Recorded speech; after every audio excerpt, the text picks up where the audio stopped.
jewe mukurukuru sinari ndabizi ko agira stand up canke agira aje imbere y'abantu ni nk'inkebuzo mpaye vraiment nzomurondera kandi je nta muntu numwe kandi nibaza yuko no muri nikuza turahana ingabi tuza turakabura ingabirano z'abagenzi bacu sivyo si mukurukuru gusa muri quartier hari abantu tuba dufise nivyo namwe ndiko ndavuga muri quartier hari umuntu usanga ukamubona modo ifu kuba kaburu kuti none genda kiginga gushire mu sivyo hari abantu usanga bafise ingabirano so mukurukuru rero jewe sinari bwamwumvira ariko nibaza yuko nta kintu na kimwe cyo buza yuko twokorana kandi twese ari ugushira hamwe ayo matala ari kwerekana urakoze cyane ahubwo urakoze cyane sinari bwamwumvire je nari ko mukurukuru agira kuri micro ku radio sinzi ko ariko nimba bishobora vraiment kandi exactement chez nibuka yuko nigeze nabonye aka video bamufashe kuri la fois passée navyo narinzi kandi ico nibaza yuko ari ikintu ca direct from turondera contact ziwe hanyuma tumucontacte tumubaze kungene twashaka gukorana hanyuma kuri ico we kijanye na nuze na bijya bya ku muryango canke ujya munsi wa evenement hari ibintu bikunze gushika kenshi bitanezera na twebwe abanuzera kuko turazineze ko reportage turazikungena reportage umuntu aza agafata extrait hanyuma niko byagiye bigenda no mu yandi ma evenement atandukanye agafata extrait hanyuma akagirisha interview hanyuma kakaba kantu ka extrait gato acisha kuri media yiwe cyangwa acisha kuri chaîne yiwe ariko le seul problème nuko ubu ya machine yose ikaravuka bashaka aba followers bashaka amafaranga sivyo et pourtant twese dufise amashene tuba tuko turagerageza natwe kunguka muri ivyo usanga rero umuntu arazanye kamera nabwo wamubwiye wamuhaye badge en tant que média wamari ati juste mutwubahira akazi turafise amakamera tuba twakose murabizi ko bizimvye kuzana drone kuzana iki kuzana tutu ariko akapare photo kikwensheje ahantu agafata evenement yose ukazubona ngo ntuze ya TV paf akubise ko evenement ibiri monte ntibigize iki ni prise imwe iri muri kwa cyama byabaye uburero turabufise kandi ni bagenzi bacu gutya nyene nabantu bakora amakuru ukamusupliya twakoze igiteramo kuri FB sivyo umutipa araza yicara muri public arafata ibintu twazanye abacameraman twazanye ibintu byose arafata yirukanga muhira kuja gushaka kuri YouTube ibintu biri mal nuze muri ibi bintu dukora vya imu si naho bihuriye n'umuziki umuziki araririmba indirimbo yasohoye muri studio twebwe dans l'humour urabizi neza ko hari giuderapa hari giurusha ico gituma biba ngombwa yuko umukomedi aricarana n'umumonteur bagakuramo ama espace bidakora hanyuma ukidandaza image nziza ariko baragenda bagafata ibintu byose bagakubitako umuntu ukabona ari hanze avuga ngo ibana ngo kigingi ibintu byawe ntibikiri maha none byo bamaha gute riga hari yahoze twagumye dukuramo amadeshi kubera umuntu arazana tukabona ngo Burundi TV nituziyo kizananye umutipo wagerageza ukagira mankete gutya kamara ati rastamane dupfika urashobora gukura ko ivyo bintu kubera babona aba followers bamaze kugera ko gutyagira gutya ati bana castwa navyo nkura makosa so twe tumenye umuga twe tumenya yuko ubuye twese turi muri monde ya entertainment turi muri monde ya showbiz turi muri monde yo kudandaza isura yacu twese turashaka amahera turashaka visibility ya noshe amashene yacu ariko twe tuha agaciro mu artiste James Sheni twa Kigingi Comedy mbashaka yuko nimba nkoze evenement ndu wa mbere gushirako ibintu hanyuma wundi aze gushirako avuga ati urubanza rwagenze gute muri shaka Kigingi rwagenze neza kubiteka ka executor seconds simaka turinde kuza umuntu afata kamera imbere agira gutya agarika no ni kuba professionnel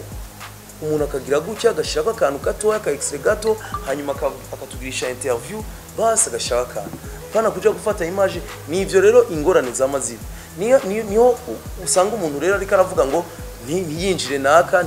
kubera iki sinza kumujera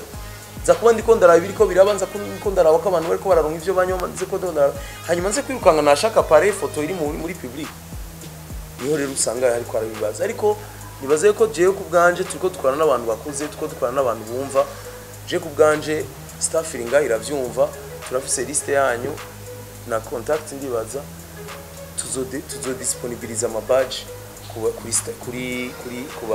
kuri media ku bantu ba media disponibilize badge hamwe umuntu avuga ati bashobora kwitora ngaha kuri Future Media wa kangahe avant le show kuko nababwiye ko izoba jeudi canke ukayitora ujya munsi mais de préférence umuntu yitora hagati mu nzu uba ati jewe ndimwo muri musée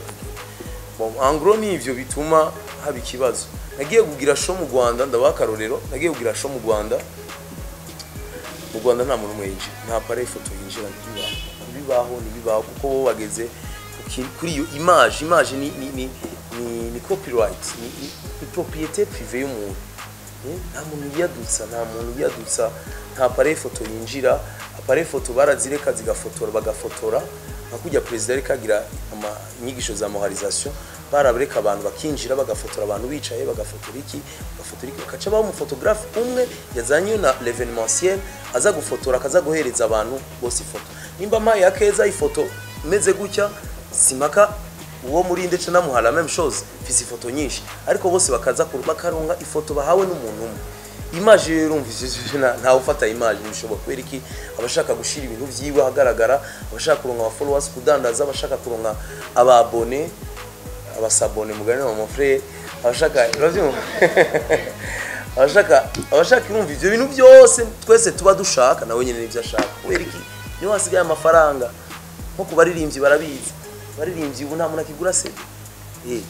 uronsa abantu kuri YouTube uragira ivyo oye nibaza ko tubiteba ko gose ariko tube professionnel vraiment umuntu abazi neza ati je nazanye equipe iza kumfatira ama image ya qualité ya vrai sinaye muhira zemo n'umukuzina ari muri Canada ngibana ngo watwishi wabibonye je deja biracari muri montage ngo watumaze niko vyama bigenda ngo watwishi nabishe gute ubibonye he wari ikintu ngishene ngo citwa ngo riri ntumbaze kwacugenda ugasanga yakubise ko image fake umva prise ntizibaho qualité ya image ntibaho yabigira yinyegeza ko twarabibabujije birajugumira anko ashaka exclusivité yaciye yirukanga gushira ko nta montage yagiye akase hamwe yagira gutya cyumvira ivyo bindi abantu baca baza bakakwandikira commentaire ngo kigenga soit professionnel ndi professionnel kangaye narabikoze ariko urumva hari abantu batwonomera so nivyo nibaze ko noba nishuye ico ca mukuru kuri vraiment nta ngorane nimwe anyemereye hajya abantu bamaze kugira mariage akenshi usanga hari ibintu bimwe badashoka bagira ariko anyemereye simvuze ngo nari natevye kumutumira kubera ari mariage no mais nduba abantu bubatse kandi arakuze mu papa yisone ariko jewe vraiment byongerera ahubwo sana turi kumwe vraiment kuri ya fiche n'abandi bakomeza nyene abayimo wese dusanzwe dukorana ikintu gisaba kubitahura cyo kimwe bazi gisaba kubitahura cyo kimwe hanyuma twaragiye turabaza buke iryo huriro hariho effectif d'artiste utegeza minimum ku office kugira bakwakire comme sinzi ko novyita ihuriro nyene dushobora une association ariko turacari ko turegerana turacari ko turabaza yuko kandi jewe sinoba nifuza yuko ico cyumviro coba jewe kikava muri jewe oya kuko turafise abanuzi benshi turafise abari hanze turafise aba grand frère bacu nubaha cyane batanguye avant moi turafise Mishu ari muri Canada bucataha turavugana azoza gukora igiteramo ngaha kidasanzwe abo bose rero n'abantu tuganira urumva buke tukavuga ati kame est-ce birakenewe hari ama opportunité twaba tubura kubera tutari hamwe ariko nibaza yuko nko abafaransa bavuga l'union fait la force tugiye hamwe nibaza yuko ari ikintu cize c'est pour ça que jewe ku bwanje ku ruhande rw'iwanje mu byo ntegura by'iwanje nta munsi wari mwe ntegura ikintu ndi jenyene ndagerageza kuzana amaraso mashasha ndagerageza kuzana amastili mashasha ndagerageza kugira twiyunge twebwe antwe ntihabeho division hagati yacu nivyo bizotuma neje dushobora gutanguza ico kintu dushira hamwe umugambi rero urahari ivyumviro birahari biko birakura d'abord umva birasaba yuko abarundi d'abord tubumvisha yuko c'est un art ni art yitegerezwa gukomeza tegerezwa gushira imbere ni art kirateza imbere mu bindi bihugu abandi cyane gose bimo amahera menshi cyane ni ama société menshi aravyinvestisamo gose ngaha mu Burundi urabizi ni buke biko biraza ariko sikirenga ico ni kimurumva n'umugambi uri anku tuganira n'abandi bose si jewe nta kintu na kimwe cyo tuma je mfati ya mbere kuko ni kigingi narakoze ariko nakoze kuri periode yiwanje hari abandi bakoze avant hari abitwa ba Dick babaye abayumoriste bakomeye ngabo za Odeon et l'époque les années 90 89 hariho Mashok hariho Mishu hariho ba Mishu barakoze ibintu bikomeye abo bose baracariho nta numwe yagiye umva umuntu rero yahagaritse ibintu so kuvuga ko aba yarabihevye canke aba yarapfuye ariko ingabirano ntimuvamo ushobora guhagarika pour 5 ans kugira comedy ariko si uvuga ko mba nahombye